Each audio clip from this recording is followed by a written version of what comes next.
할렐루야. 한 주 동안 평안하셨죠? 우리 마음을 모아서 7월 28일 수요일 저녁 예배를 성부, 성자, 성령의 이름으로 다 같이 드립니다. 우리 함께 사도신경으로 신앙 고백하겠습니다. 전능하사 천지를 만드신 하나님 아버지를 내가 믿사오며 그 외아들 우리 주 예수 그리스도를 믿사오니 이는 성령으로 잉태하사 동정녀 마리아에게 나시고 본디오 빌라도에게 고난을 받으사 십자가에 못 박혀 죽으시고 장사한 지 사흘 만에 죽은 자 가운데서 다시 살아나시며 하늘에 오르사 전능하신 하나님 우편에 앉아 계시다가 저리로서 산 자와 죽은 자를 심판하러 오시리라.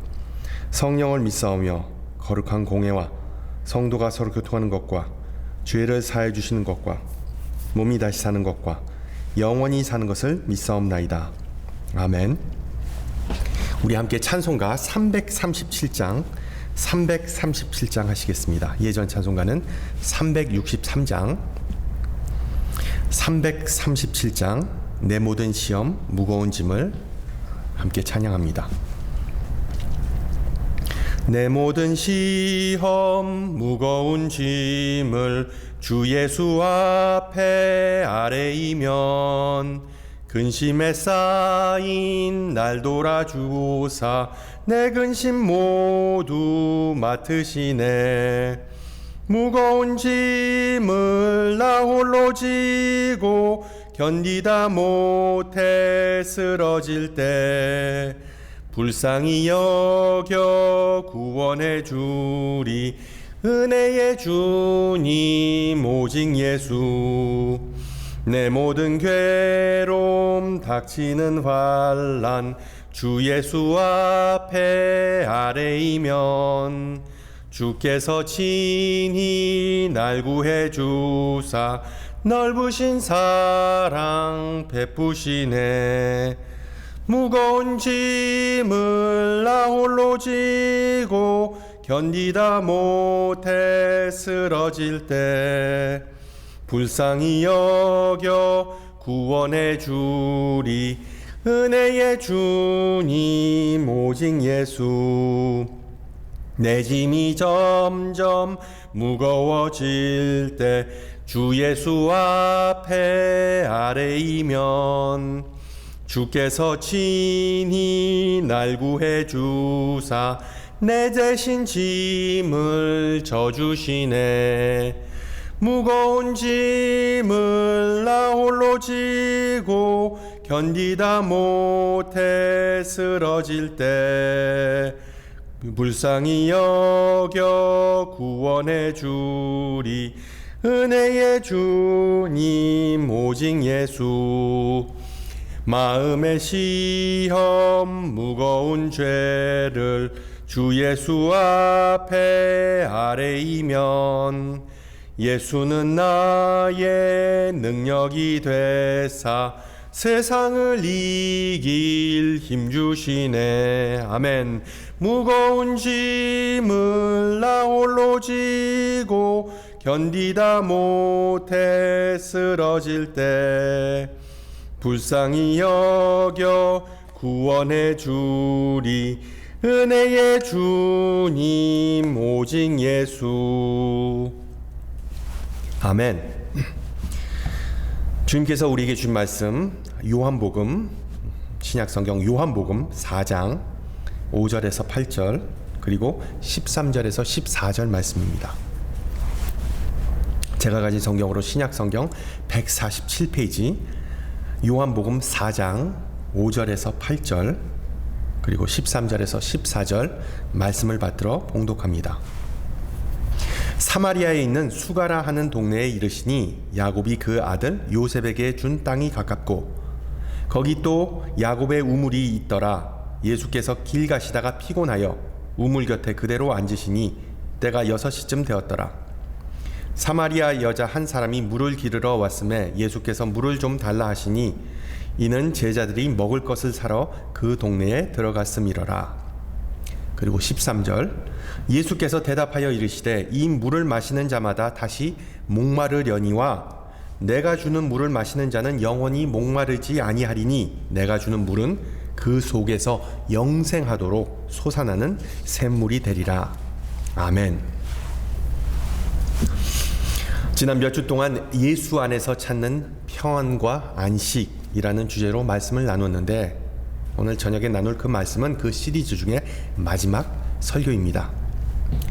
코로나, 산불, 그리고 가뭄이라는 삼중고 때문에 이번 여름이 평안하다고 할 수는 없겠죠. 특히 캘리포니아 주 정부는 지금 이 심각한 물 부족 사태로 인하여 이 다음 달부터 8월부터는 농민들에게, 농장에게 단수하겠다는 그런 발표를 했습니다. 물이 너무 없는 것도 문제지만 물이 너무 많은 것도 문제입니다. 이와는 반대로 유럽이나 그리고 중국과 같은 지구촌 반대편에서는 기록적이고 살인적인 폭우로 인하여 많은 인명피해가 났다는 보도를 보셨을 겁니다. 이 독일에서는 2달 동안 내릴 비가 이틀 동안 갑자기 쏟아부어져서 댐이 무너지고, 그리고 수만 명의 사람이 대피하고 수마로 피해를 본 그런 뉴스를 들었습니다. 또한 중국에서는 이 4km나 되는 터널에 갑작스럽게 그 홍수가 들이닥쳐 단 5분 만에 그 수백, 아니 그 수천 대의 차량이 갑자기 침수됐습니다. 중국 당국은 겨우 20여 명의 인명피해가 났다고 발표했지만 아무도 그 발표를 믿는 사람은 없지요. 갑자기 차 안에 갇혀서 차오르는 물 때문에 정말 수백, 아니 수천 명이 목숨을 잃었을 것이라는 그런 추정되는 비극적인 사건이 발생했습니다. 역사적으로 보면 중국은 규모가 그 규모인 만큼 홍수 때문에 과거에도 숱한 피해를 보았습니다.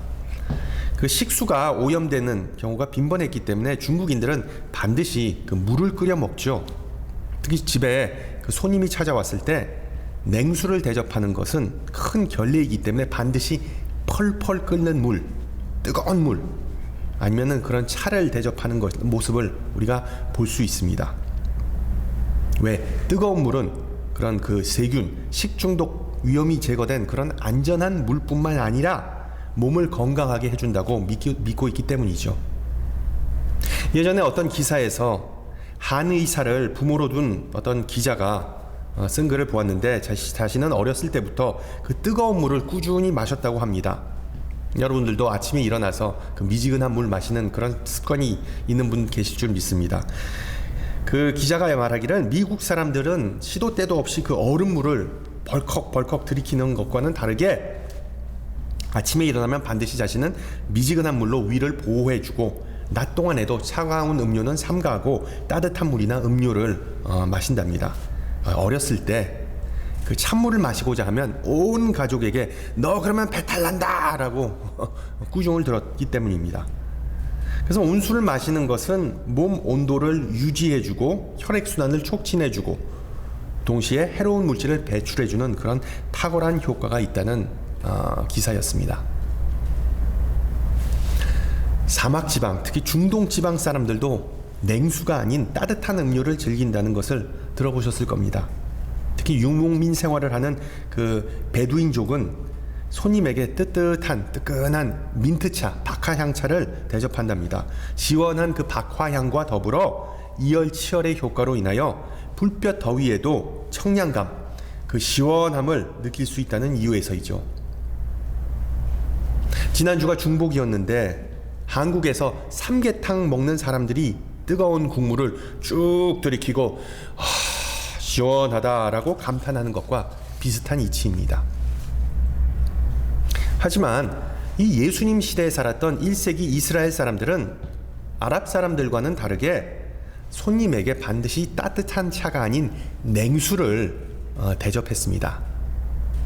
예를 들어 마태복음 10장에서 누구든지 제자의 이름으로 이 작은 자 중 하나에게 냉수, cold water, 냉수를 한 그릇이라도 주는 자를 축복하신다고 예수님은 말씀하십니다.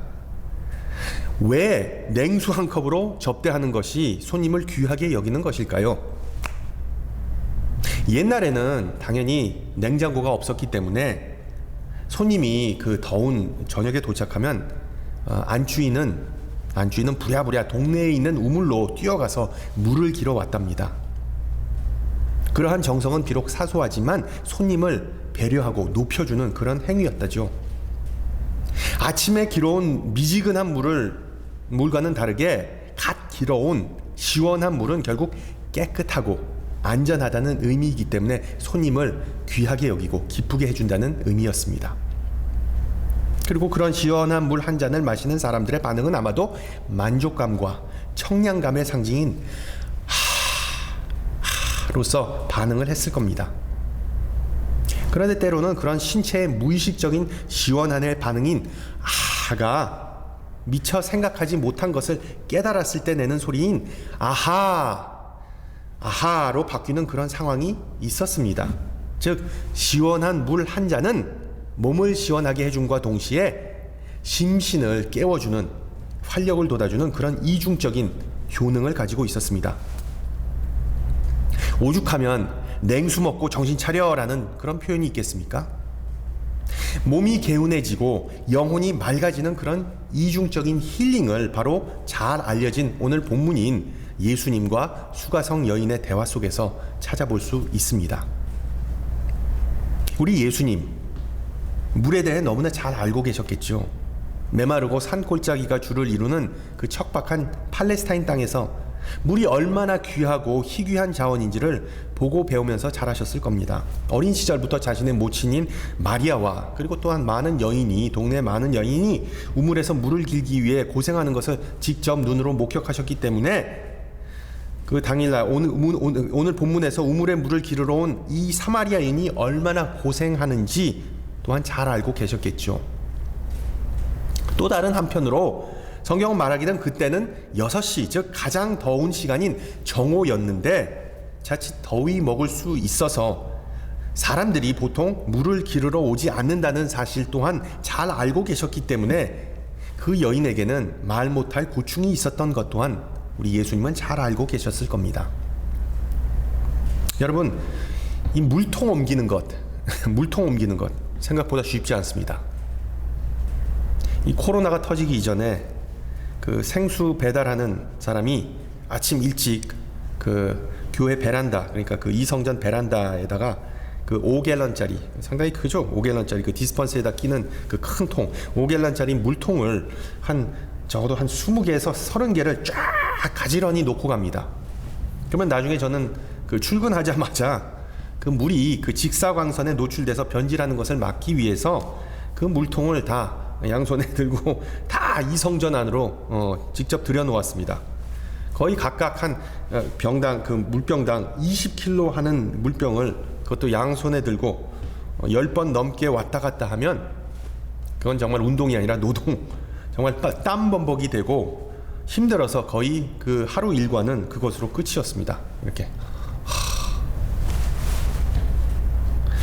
예수님 시대에 살았던 여인들은 오늘과는 다르게 그 튼튼하고 가벼운 플라스틱 통이 아닌 깨지기 쉽고 묵직한 그 항아리에 물을 가득 담아서 몇 번씩 왔다 갔다 했을 겁니다. 식구들과 그리고 가축이 마실 물, 주방에서 쓸 물, 손발을 닦을 물, 그 물들이 끊이지 않도록 곤욕스러운 가사를 한도 끝도 없이 정말 쳇바퀴 돌듯이 반복해야만 했을 것입니다. 그런 여인을 우물에서 만나게 된 예수님은 방금 전에 마친 긴 여정 때문에 지치고 목말라서 자신에게 가장 시급했던 것을 여인에게 요구하죠. 나에게 물을 달라. 예수님께서 다른 사람에게 특별한 요청을 하신 경우는 많이 없습니다. 특히 마시는 것에 관련해서는 제가 생각나는 것은 십자가에서 돌아가시기 전에 목이 마르다라고 말씀하신 경우가 있었겠죠.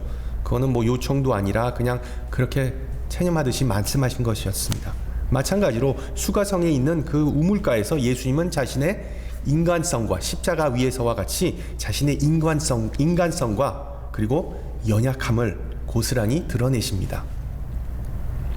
그때는 예수님께서는 뭐 메시아이든 아니면 하나님의 아들이든 가부장적인 시대의 수치를 무릅쓰고 불결한 이방 여인과 대화를 나누었던 어떤 독특한 사람이었던 것은 정말 아무런 상관이 없었습니다. 모든 인종적, 종교적, 사회적 장애물은 다 무너지고 오직 인간의 본능적인 욕구 때문에 예수님은 움직이셨습니다. 그 여성은 예수님에게 시원한 물 한 바가지로서 도움을 줄 수 있었다는 것이 포인트였습니다. 이것은 예수님께서 인간과 똑같이 몸의 수분을 공급해줘야 하는 필요를 느끼셨다는 점, 즉 예수님도 시원한 물을 마시고 라는 그 청량감을 좀 느끼고 싶어 하셨다는 뜻입니다. 여러분, 지금과 같은 시대에 우리 모두 좀 속이 뻥 뚫리는, 좀 시원한, 정말 사이다와 같은 그런 뉴스를 듣고 싶지 않습니까? 몸과 마음이 불편하면, 우리의 삶이 너무나 쪼들리면 평안과 쉼이 없는 것은 당연한 일입니다. 그렇지만 우리가 잊지 말아야 할 부분은 우리의 몸과 더불어 우리의 영혼도 청량감과 그리고 상쾌함을 느껴야 우리는 온전해질 수 있다는 것입니다. 예수님께서 성령을 통하여 영혼의 생명수를 그 여인에게 공급해 주기 시작하자 그 여인은 자신도 모르게 라는 그 청량감과 더불어 아하라는 그런 체험을 하게 됩니다. 오늘 이야기를 잘 보세요. 그 여인이 예수님에게 실제로 물을 건네 주었는지 본문은 말해주지 않습니다. 왜? 그 물 한 잔보다 훨씬 더 중요한 사안이 있었기 때문이죠.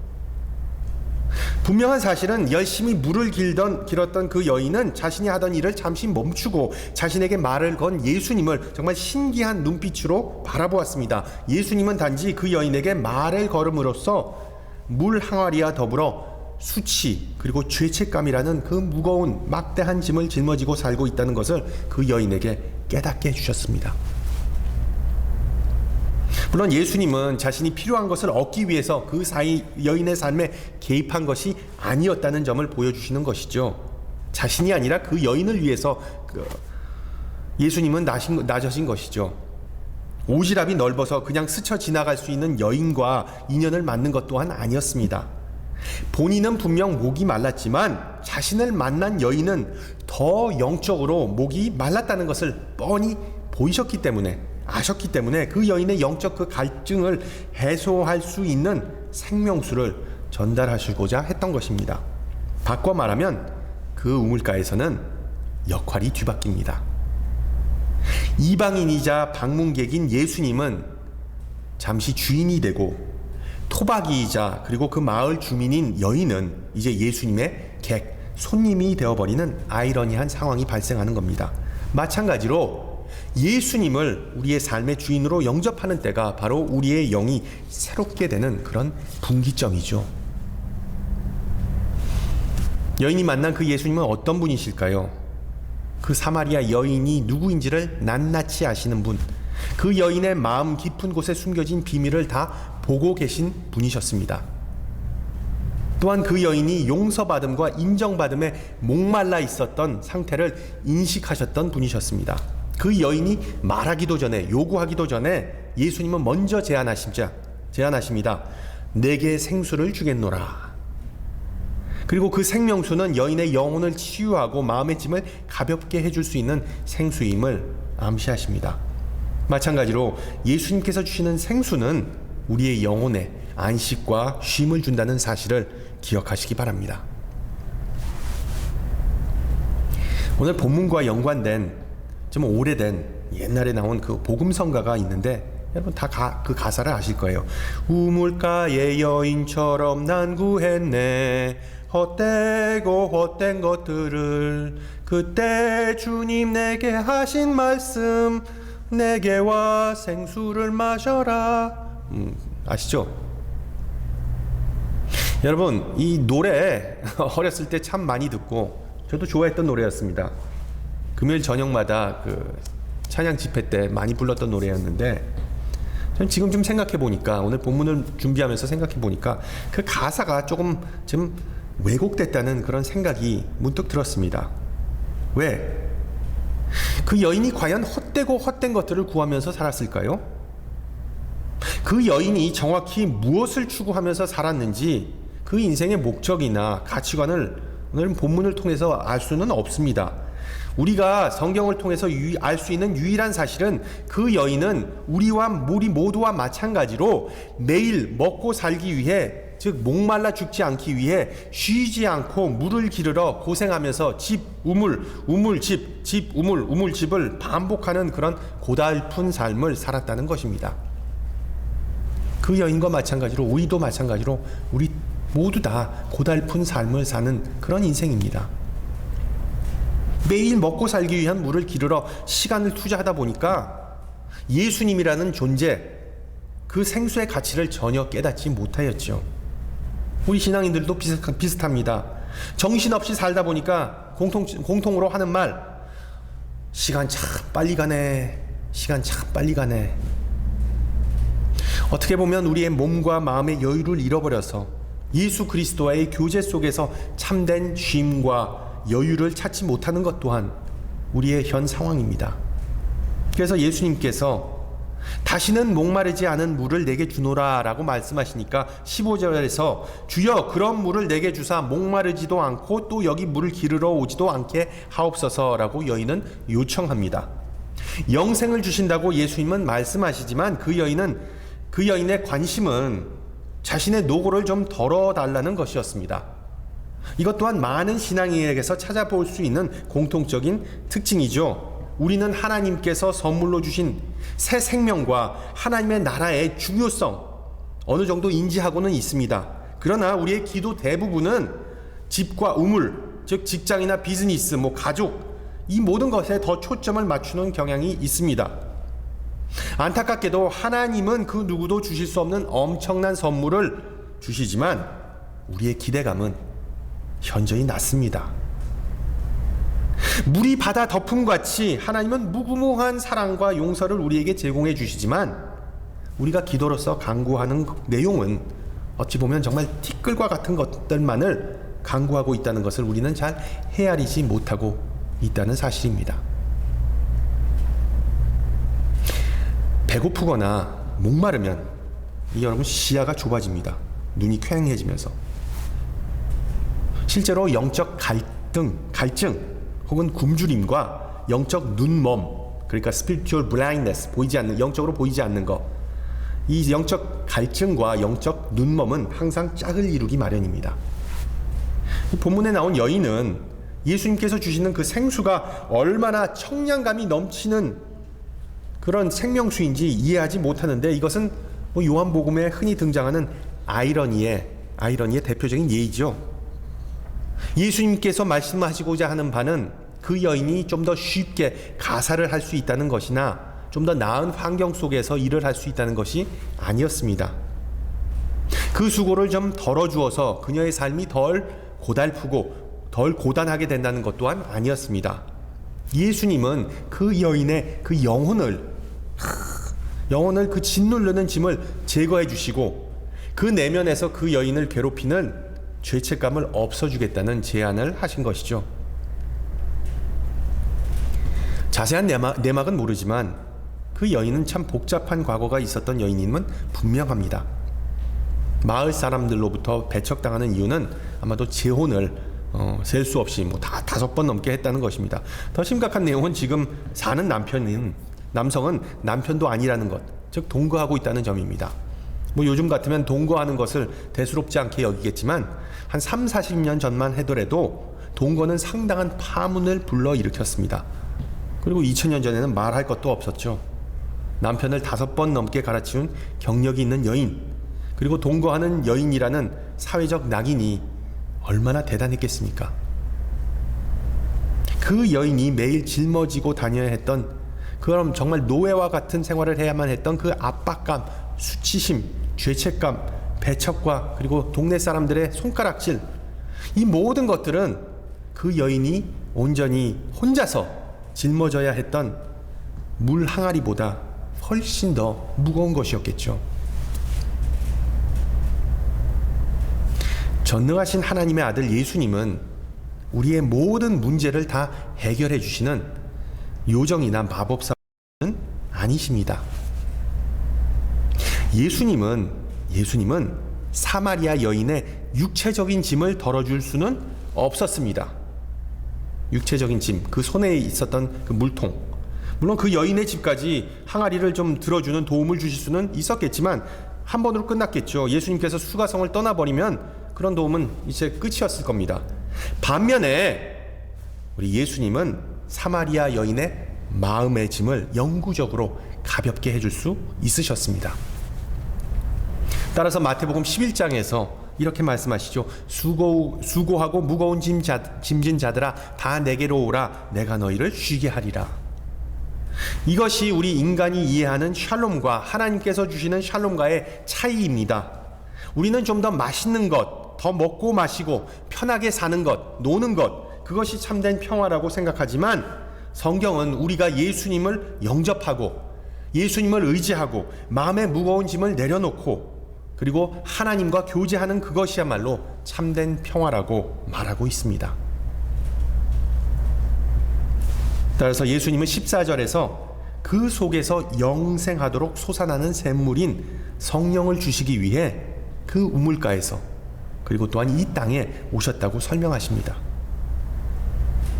그 여인이 예수님께서 필요하신 물 한 잔을 가지고 있듯이 예수님은 그 여인이 비록 잘 인식하지 못할지라도 반드시 필요한 은혜와 용서 그리고 영생을 가지고 계셨던 것입니다. 물 한 잔 그리고 은혜와 용서와 영생. 그 여인은 예수님에게 그 물 냉수 한 컵을 제공하기만 하면 예수님을 환대하고 영접하기만 하면 그 여인에게는 이 용서함과 그리고 또한 은혜와 용서 이 모든 것을 다 주신다는 것이죠. 그리고 이것은 예수님을 영접하고 사랑하는 우리 모두에게 해당하는 사항입니다. 여러분, 왜 우리가 오늘 저녁에도 다 아는 성경을 읽고 또 말씀을 나누는 일을 반복해서 합니까? 오늘 저녁은 구성원 목사가 무슨 얘기를 할지 궁금해서? 아니면 특별히 내가 할 일이 없어서? 심심해서? 과거부터 그래도 수요 예배는 해왔기 때문에 그래도 오늘도 수요 예배 드려야지. 아니면은 예배도 제대로 드리지 못하는 판국에 온라인으로 말씀 보면 좀 덜 죄송할까봐? 뭐 갖가지 이유가 있겠지만 우리의 영혼이 목마르기 때문이 아니겠습니까? 우리의 영혼이 단 한시도 하나님의 말씀 없이는 예수라는 생명수 없이는 그 활천 없이는 우리가 살 수 없기 때문에 우리가 말씀에 귀를 기울이고 말씀을 듣는 거 아니겠습니까? 예수님의 말씀으로 우리의 영혼이 조금이나마 청량감을 느낄 수만 있다면 그 말씀으로 우리 안에 거하시는 성령께서 다시 활력을 되찾으시고 우리를 움직이게 하신다면 예수님에게 물 한 잔 드리는 그런 어떤 시간과 노력과 수고와 희생은 정말 아무것도 아니겠죠. 예수님과의 만남으로 그 여인의 마음문이 열리고 생수로 인하여 그 마음밭이 촉촉해졌을 때 드디어 예수님은 복음을 그 여인의 마음에 심어주십니다. 23절과 24절 보세요.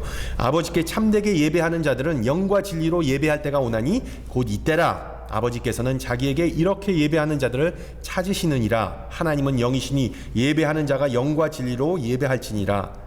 그 여인을 초대하는 것이죠. 그 지치고 무거운 짐을 진 여인에게 주시는 말씀이자 선물입니다. 예수님께서 주시는 생수로 인하여 그녀는 다시 한번 깨끗하게 되고 새롭게 된다는 확신을 얻게 됩니다.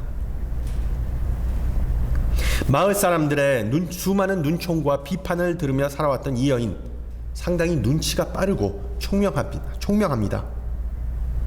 바로 전장, 그러니까 요한복음 3장에서 예수님께서 주신 똑같은 생명수를 놓고 한참 동안 우왕좌왕하고 토론하고 오해했던, 정말 눈치가 발바닥이었던 니고데모와는 다르게 이 여인, 이 이름이 나오지 않는 여인은 예수님께서 제공하는 그 선물의 참된 가치를 즉시 알아보고 그것을 받아들이고 다른 이들과 함께 나누고자 합니다. 예수님과의 그 짧지만 강렬했던 그리고 그리고 그 체험, 계속 이어지는 체험을 한 후에 동네 사람들에게 드디어 선포합니다. 내가 행한 모든 일을 내게 말한 사람을 와서 보라. 이는 그리스도, 즉 메시아가 아니냐. 물론 소문이 안 좋았던 이 여성의 말을 곧이곧대로 받아들였을 리는 만무하죠. 분명한 사실은 그녀의 태도와 분위기가 180도로 바뀌었다는 것입니다.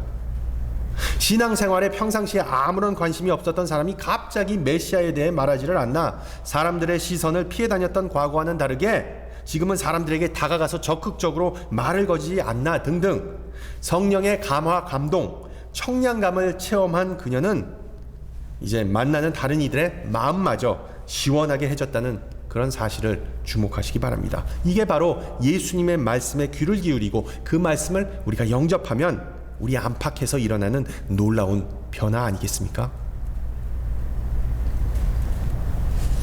결론적으로 오늘 나눈 이야기는 이 무더운 여름, 평화롭지만은 않은 휴가철을 보내는 우리 신앙인들에게 영적 체크업을 할 것을 권면합니다. 스스로 이런 질문을 한번 해보세요. 말씀을 듣거나 묵상하면서 또는 아하 했던 적이 최근에 언제였을까? 아니면 나는 스스로 영적으로 메마르다고 느껴지는가? 여러분, 만약에 영적 갈증을 느낀다면 구체적으로 어떤 것이 가장 목마르십니까? 어떤 것이 가장 먼저 떠오르십니까? 주님과 같이 내 마음을 좀 알아주고 그리고 품어주는 사람? 아니면 오직 하나님만 주실 수 있는 그런 용서와 평화? 아니면 새로운 마음과 소망? 안식과 회복? 수치심과 후회로부터의 자유로움? 중요한 점은 이 모든 것과 더불어 더 많은 것이 예수님이 생명수 안에서 주어진다는 사실입니다. 우리가 우물가에 물을 기르러 갈 필요도 없이 예수님이라는 생수는 언제 어디서나 마실 수 있다는 점 또한 우리에게 큰 위안이죠. 어느 수도원장과 그의 제자가 바닷가를 나란히 걷고 있었습니다. 그 제자, 그러니까 그 수도승이 그 수도원장 스승에게 이렇게 말합니다. 스승님, 목이 마릅니다. 그러자 스승은 잠시 기도를 하고 제자에게 말합니다. 이 옆에 있는 바닷가에 있는 바닷물을 마셔보렴. 놀랍게도 제자가 마신 그 바닷물은 짜지 않고 달콤한 물이었습니다. 그러자 그 제자는 재빨리 가지고 있던 그 빈 물가죽 주머니에 바닷물을 채우기 시작했습니다. 스승이 왜 물을 담냐고 물어보자 그 제자는 나중에 혹시 이 바닷가를 걷다가 목마를 것이 두려워서 물을 채운다라고 대답했습니다. 그러자 수도원장은 이처럼 말했습니다. 하나님은 여기에 계실 뿐만 아니라 이 세상 모든 곳에 계신단다. 그렇습니다. 생명수 대신 우리 예수님께서는 우리와 항상 그리고 함께 계신다는 사실을 마음에 품으시기를 바랍니다. 그래서 성경은 요한계시록에서 다음과 같은 말로 마무리를 짓습니다. 불의를 행하는 자는 그대로 불의를 행하고 더러운 자는 그대로 더럽고 의로운 자는 그대로 의를 행하고 거룩한 자는 그대로 거룩하게 하라.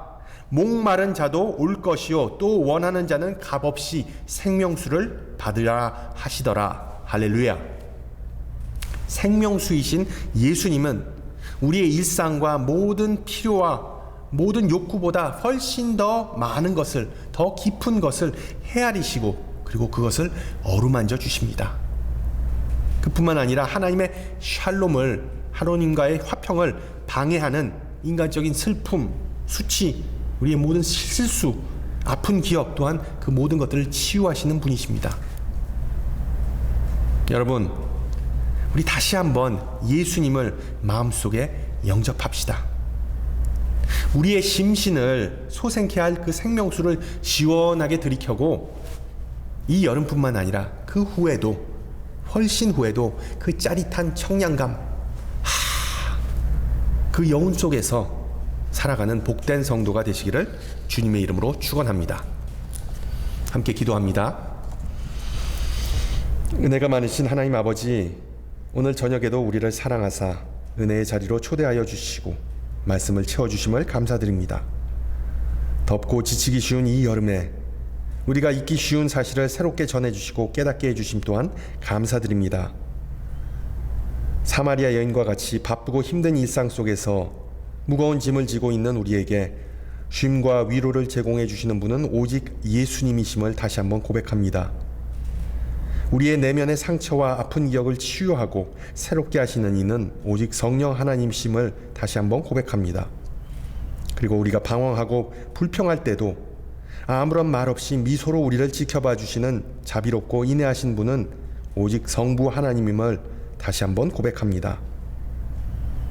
메마르고 갈라진 우리의 마음밭에 단비를 내려주시고 생명수를 부어주시어 우리 모든 지체가 시냇가에 심은 나무처럼 열매를 맺고 잎사귀가 마르지 않는 은혜가 있게 하옵소서. 사마리아 여인처럼 예수님을 다시 만나서 생명수를 마음껏 마시고 오직 주님만이 기쁨과 생명의 원천이심을 고백하게 하옵소서. 주님, 질병과 산불과 가뭄으로 인하여 지금 고통받는 이 땅과 특히 수재로 인하여 목숨과 삶의 터전을 잃은 모든 이들을 긍휼히 여겨주시고 위로와 용기로서 채워주시옵소서. 함께 주님 가르쳐 주신 기도합니다. 하늘에 계신 우리 아버지여, 이름이 거룩히 여김을 받으시오며 나라에 임하옵시며 뜻이 하늘에서 이룬 것 같이 땅에서도 이루어지이다. 오늘날 우리에게 일용할 양식을 주옵시고 우리가 우리에게 죄 지은 자를 사하여 준 것 같이 우리 죄를 사하여 주옵시고 우리를 시험에 들지 말게 하옵시고 다만 악에서 구하옵소서. 대개 나라와 권세와 영광이 아버지께 영원히 있사옵나이다. 아멘.